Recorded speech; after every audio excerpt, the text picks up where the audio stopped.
What's good, you guys? I'm waiting for the boys to get here to film our Sunday YouTube video. So I'm going to film the Thursday YouTube video.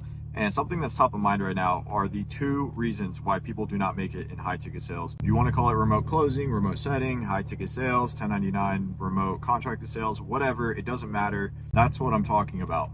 And I have literally worked with hundreds of people. Like, there's people out there that say that, hey, I worked with hundreds of people, I got all these people results. Like, I've actually one-on-one worked with hundreds of people, and I've seen the people who have all this potential but do nothing with it.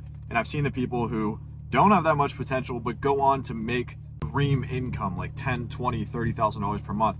I've also had people join my community and go on to make $100,000 per month, taking what they learned from that and building their own businesses.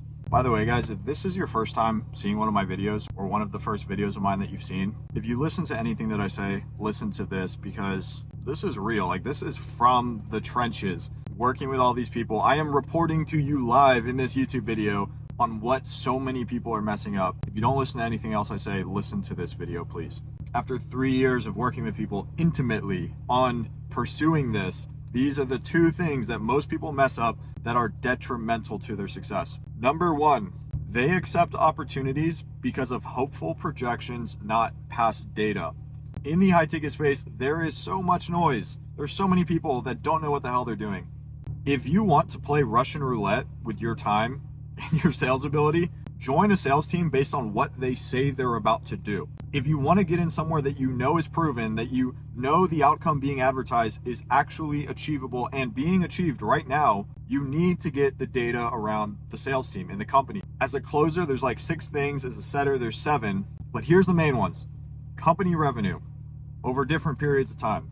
Sales team revenue or sales team earnings. Number of sales reps. Those are some of the main ones. If that math between those 3 things, revenue, number of sales rep earnings, is off, also understanding the comp structure, if that math is off, it's not gonna magically fix itself. Like, you're not gonna accept the role and then it's just gonna be right. Like, the math doesn't make sense, don't accept the job. I see too many people, even people inside my community, that kind of go rogue, watch some course material and go and do their own thing. They don't run stuff by us. They end up in a role that they found somewhere that isn't what they thought it was, and then they have to start over. Not fun. Don't waste your time. Only join an opportunity based on what is currently happening. And if they don't share that data with you, red flag. Number 2, they literally just don't apply to jobs. A lot of what it takes to be successful in this industry is kind of right time, right place. But one of them that is not is your output when it comes to job applications. Same thing here. People with awesome potential who are super lazy with job applications or super picky, they end up with nothing. They end up back in the same job they started with.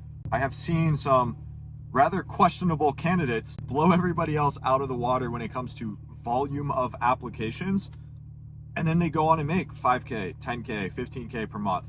The issue, I think, is this part is not sexy. It's not fun.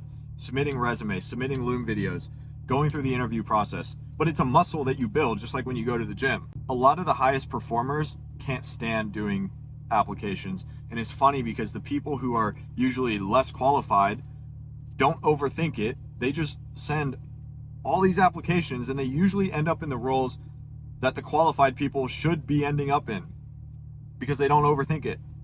They're not trying to reinvent the wheel. If you can just turn your brain off and apply to 50 jobs through a vetted source, the likelihood that you have success in this industry from day one is 10x more. Again, you guys, I'm not making this up. This is data from working with people, even to this day, one-on-one. These are the 2 biggest mistakes that everybody makes if they're making mistakes. Accepting roles because of a hopeful projection, because they were sold the dream. 2, not doing the boring work, not getting job applications out.